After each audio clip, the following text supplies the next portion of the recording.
Hello friend. Today we can discuss a new topic from chemistry. Lesson first हमारा जो है वो है some basic concept of chemistry.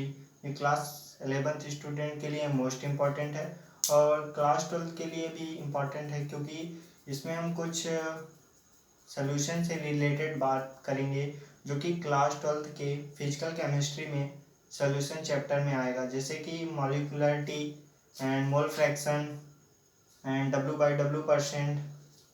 तो सबसे पहले हम इसमें समझेंगे कि इम्पोर्टेंट क्या है, क्या हमें इसमें समझना है, क्या एग्ज़ाम से रिलेटेड है और क्या कॉम्पिटिटिव एग्ज़ाम से रिलेटेड है, जैसे कि competitive exam JEE mains, medical और any other competitive exam. So पहले हम इसमें डिसाइड करेंगे टॉपिक इम्पोर्टेंट क्या है जो हमें पढ़ने हैं, जो एग्ज़ाम से रिलेटेड है। तो लेट स्टार्ट। पहला टॉपिक है हमारा importance of chemistry. Importance of chemistry. इसमें हम पहले ये समझेंगे कि इम्पोर्टेंस ऑफ केमिस्ट्री ये है क्या, मतलब केमिस्ट्री का डिफिनेशन क्या बनेगा। तो हम लिख सकते हैं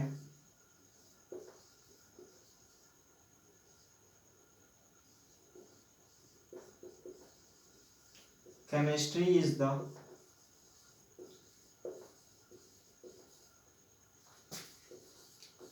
branch of science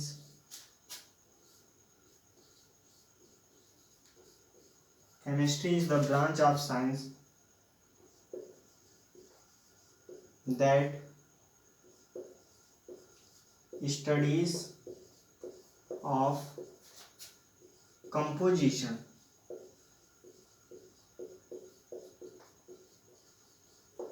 properties,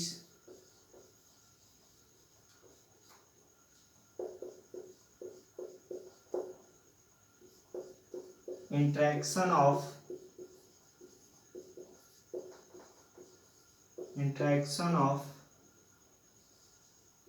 molecules। तो इम्पोर्टेंस ऑफ केमिस्ट्री, इसमें हम डिफिनेशन समझेंगे केमिस्ट्री का क्या है। Chemistry is the branch of science that studies of A composition, properties and interaction of molecules. Interaction of molecules और मैटर। यहाँ पे एक वर्ड आया है मैटर। अब हमारा जो दूसरा टॉपिक है वो है स्टेट्स ऑफ मैटर।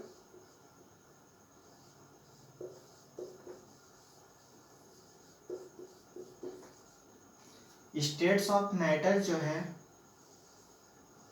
वो 3 टाइप्स का है। पहला है सॉलिड, दूसरा है लिक्विड और हमारा जो लास्ट है वो है गैस। अगर हम सॉलिड की डिफिनेशन देखें तो डिफिनिट वॉल्यूम,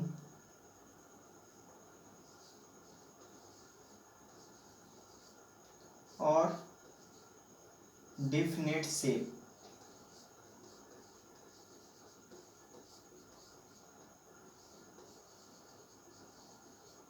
सॉलिड जो है हमारा वो डेफिनेट वॉल्यूम होगा उसका और डेफिनेट शेप होगा। अगर हम लिक्विड की बात करें तो इसमें हमारा जो है डेफिनेट वॉल्यूम तो होगा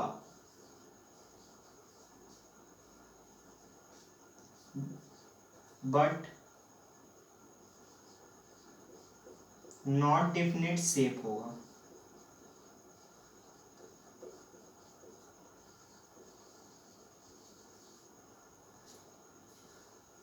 अगर हम एग्जाम्पल की बात करें सॉलिड में तो हमारे हो जाएंगे मेटल, वुड, बहुत से एग्जाम्पल हैं।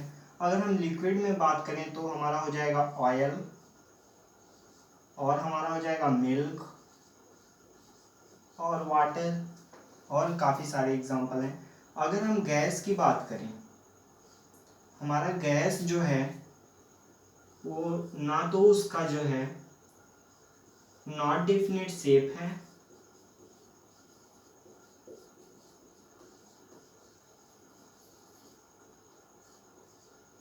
नॉट डेफिनेट वॉल्यूम है।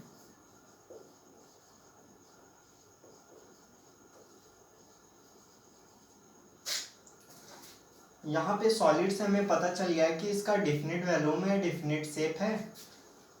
लिक्विड से हमें पता चला कि इसका डेफिनेट वॉल्यूम है और नॉट डेफिनेट शेप है। अगर हम गैस की बात करें तो यहाँ पे हमें पता चला कि गैस जो है ना ही उसका डेफिनेट शेप है और ना ही डेफिनेट वॉल्यूम है। तो ये हमारा स्टेट्स ऑफ मैटर हो गया। अब हम क्लासिफिकेशन ऑफ मैटर की बात करेंगे कि matter, how many types of matter. तो आप इसे नोट कर लीजिए, फिर उसके बाद हम स्टेट्स ऑफ मैटर के बाद हम बात करेंगे classification of matter.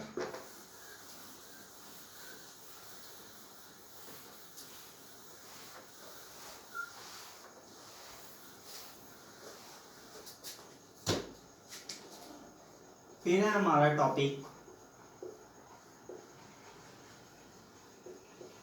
Classification of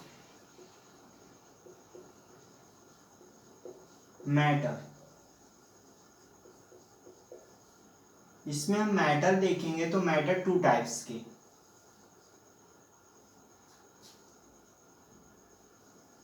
first of mixture and second is pure element. अगर हम मिक्सचर में देखें तो एक हो जाएगा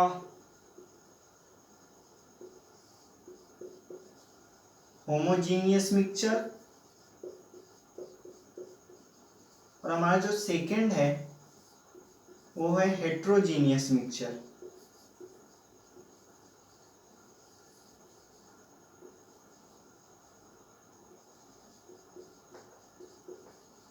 अगर हम प्योर एलिमेंट की बात करें तो इसमें हमारा जो है पहला है वो एलिमेंट ही है,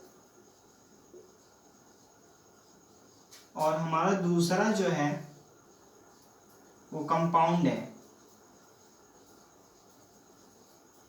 अगर हम मैटर का डिफिनेशन देखें तो मैटर हैज ए शेप, मास। अगर हम मिक्सचर की बात करें,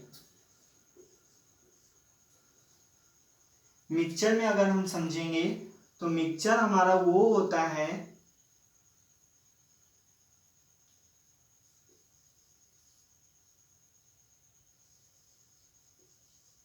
टू कंपोनेंट और मोर कंपोनेंट, टू कंपोनेंट और more component are mix any ratio. और हमारा प्योर एलिमेंट जो है वो प्योर से ही समझ में आ रहा है कि प्योर एलिमेंट होगा क्या। अगर हम मिक्सचर की एग्जांपल देखें, एग्जांपल ऑफ मिक्सचर, तो हमारा हो जाएगा वाटर, एयर। और अगर हम प्योर एलिमेंट में देखें तो हमारा हो जाएगा सोडियम, हाइड्रोजन, ऑक्सीजन।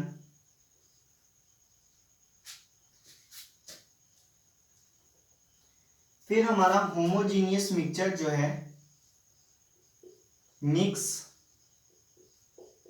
कंप्लीटली। अगर हम एग्जांपल देखें तो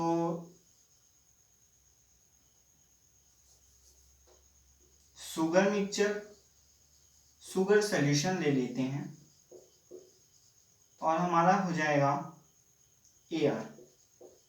अगर हम हेट्रोजीनियस मिक्सचर देखें तो इसमें हो जाएगा salt plus sugar,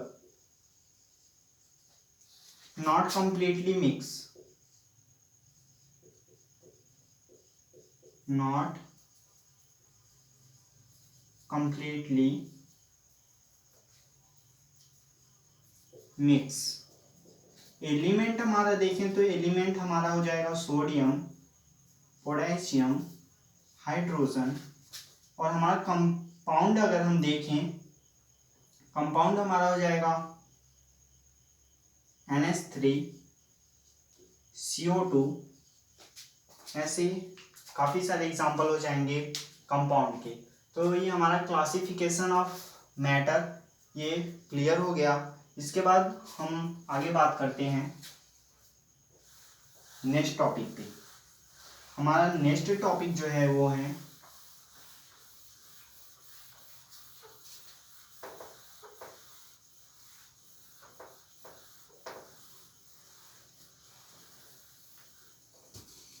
properties of matter.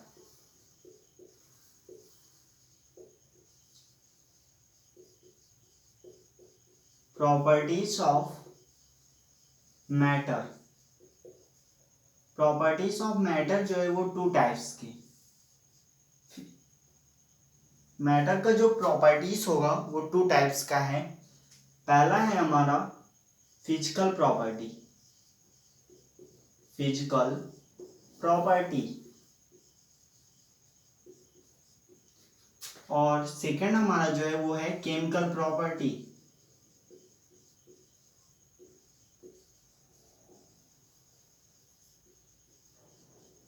Physical property में, फिजिकल प्रॉपर्टी को जब हम मेजर करते हैं,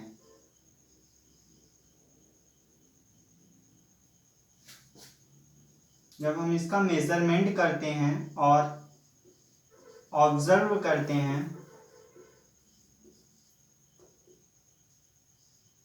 विथ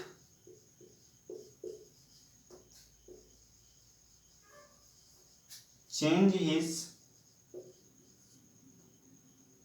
identity,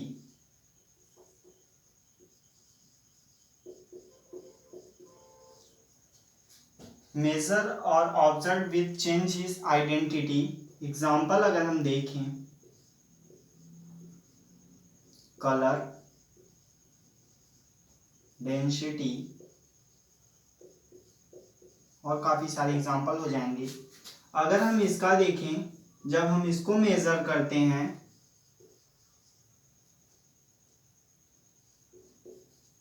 मेजर्ड और ऑब्जर्व्ड,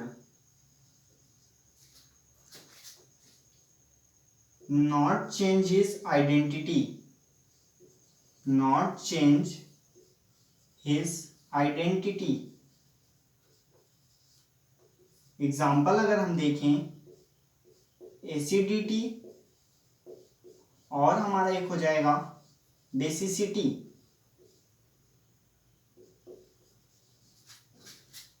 फिजिकल प्रॉपर्टी में है मेजरमेंट और ऑब्जर्व। जब हम इसे मापते हैं तो ये अपने अवस्था में परिवर्तन कर देता है। और केमिकल प्रॉपर्टीज में क्या होगा कि जब हम इसे मेजर करेंगे तो ये अपनी अवस्था में परिवर्तित नहीं होगा।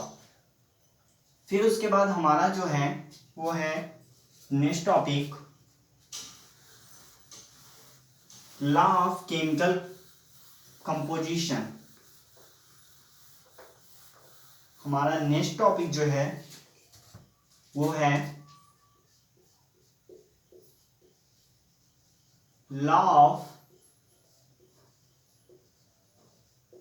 Chemical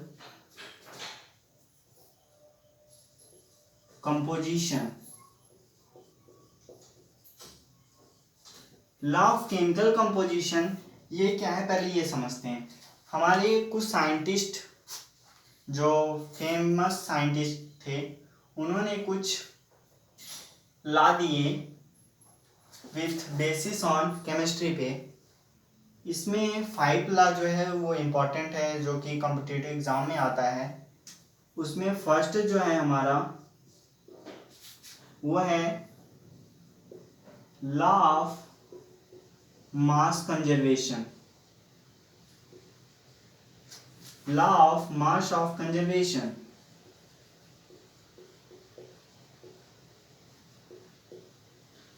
law of mass of conservation इसको दिया scientist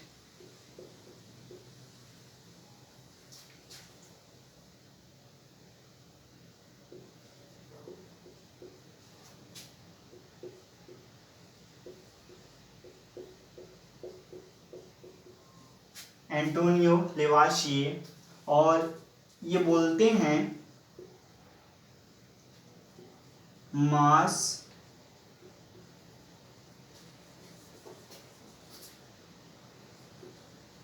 mass cannot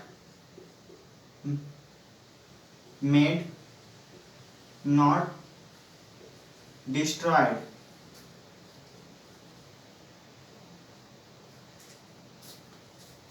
Antonio Lavoisier बोलते हैं कि मास ना तो बनाया जा सकता है और ना ही डिस्ट्रॉय किया जा सकता है। फिर हमारा जो है वो सेकेंड लॉ है लॉ ऑफ डेफिनिट प्रपोर्शन।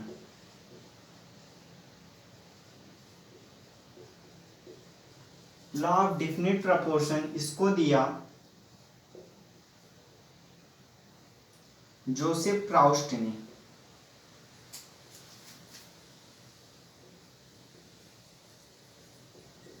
और ये बोलते हैं compound always contain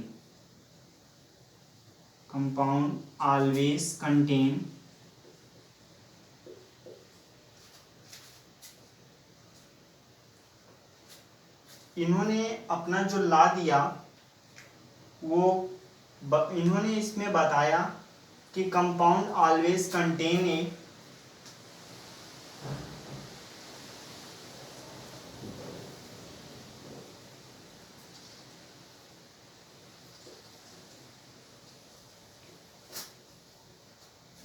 compound always contain a definite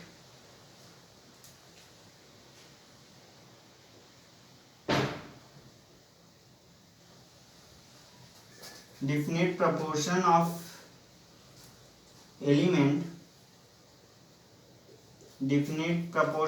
element by weight। अगर हम डीपली समझें, ये बोलते हैं कि अगर एक्सपेरिमेंट के द्वारा हमें पता चला कि हाइड्रोजन का मास जो है 1.008 कुछ करके ऐसे है, तो अगर हम इसका यूज कहीं करेंगे तो हम 1 लेके ही करेंगे, मतलब ये 0.008 नहीं लेंगे, जिससे कि क्वेश्चन सॉल्व करने में हमें आसानी हो। तो law of definite proportion compound always contain a definite proportion of element by weight, ये इनका लॉ था, नोट करिए। फिर उसके बाद हम थर्ड लॉ पे चलते हैं।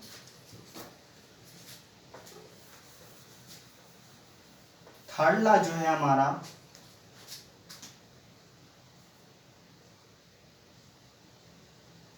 Law of multiple proportion.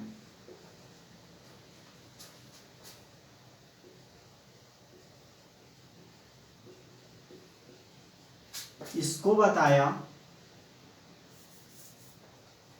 Dalton ने। डाल्टन क्या कहते हैं, पहले लिख देते हैं। डाल्टन बोलते हैं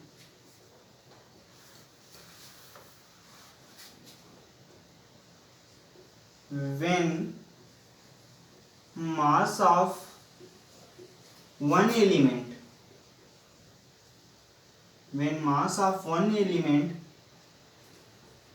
combine with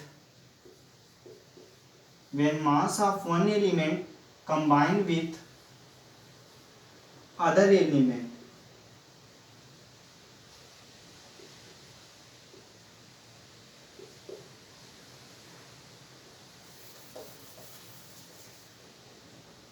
are a ratio of whole number। ये बोलते हैं कि when mass of one element combined with other mass of other element, mass of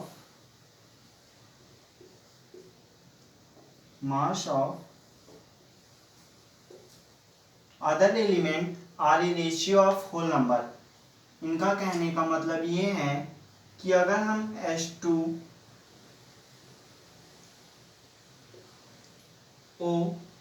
यहाँ हाइड्रोजन और ऑक्सीजन जब हम लेंगे तो हमारा H2O बनेगा। अगर हम वेट की बात करें तो इसका वेट 2 बन जाएगा और इसका वेट 16 बनेगा। और H2O की बात करें इसका एटॉमिक वेट 18 बन जाएगा। अगर हम यही H2O2 और यहाँ हाइड्रोजन पर H2O2 सिंपली देखें तो यहाँ पे इसका वेट 32 है। ये 16 और ये 32, अगर हम रेशियो देखें 16:32, दैट मीन रेशियो इसका बना 1:2। ये बोलते हैं combine with when mass of one element combine with mass of other element give a ratio of whole number. Whole number यहाँ पे पूर्णांक संख्याएं हमें यहाँ पे मिली जो कि हमने एग्जाम्पल के द्वारा समझा। फिर है इरेज कर रहे हैं। इसके बाद हमारा law of gaseous volume, law of gaseous volume.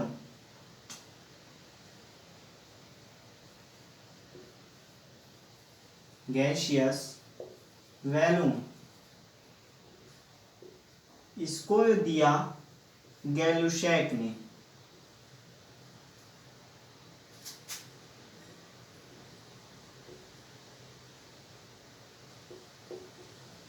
ये बोलते हैं all gases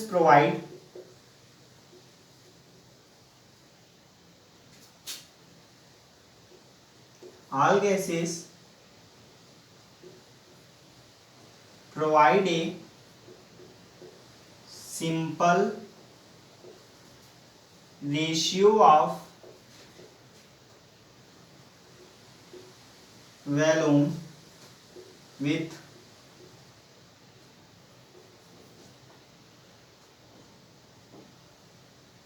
had same temperature and pressure।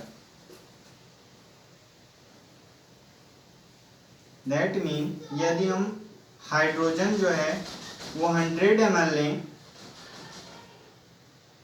और ऑक्सीजन गैस जो है वो 50 ml लें तो हमारा जो प्रोडक्ट डिफाइंड होगा H2O, अगर वो 100 ml बना तो हम यहाँ पे देखें all gases provide a simple ratio of volume with at same temperature and pressure। H2O यहाँ पे 100 ml, ऑक्सीजन यहाँ पे 50 ml। अगर इन दोनों का हम रेशियो देखें तो रेशियो निकल के आएगा 2:1। 2:1 में हम ये समझ गए कि जो रेशियो आ रहा है वो सिंपल रेशियो है जो कि डिफिनेशन के द्वारा प्रूव्ड होता है। इसके बाद हमारा है law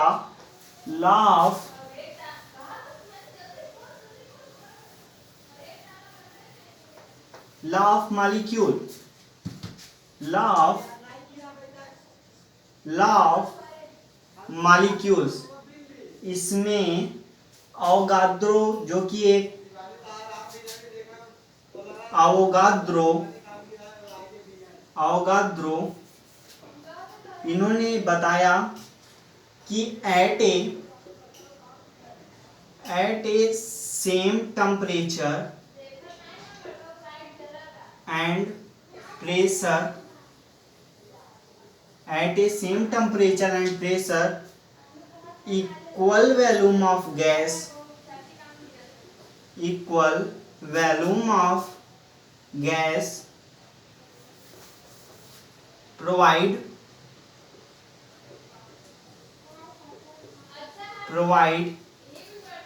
equal number of molecule.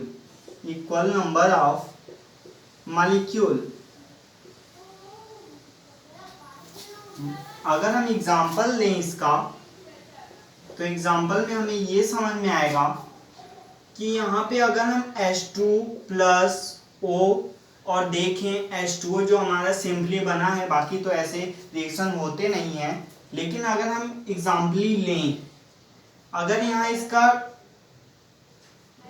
One volume ये है, वन वैल्यूम ऑफ हाइड्रोजन लें, वन वैल्यूम ऑफ ऑक्सीजन लें, तो यहाँ पे हमें टू वैल्यूम ऑफ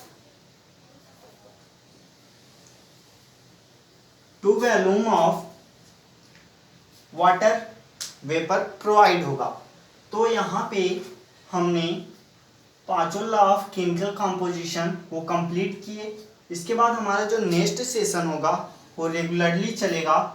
इसके अगले वाले सेशन में हम बात करेंगे molecularity, molarity and mole fraction और most important question.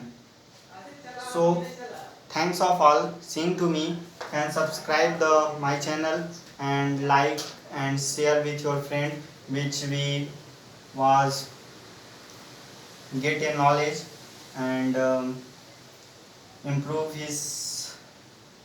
the mind of knowledge. So thanks of all. Okay.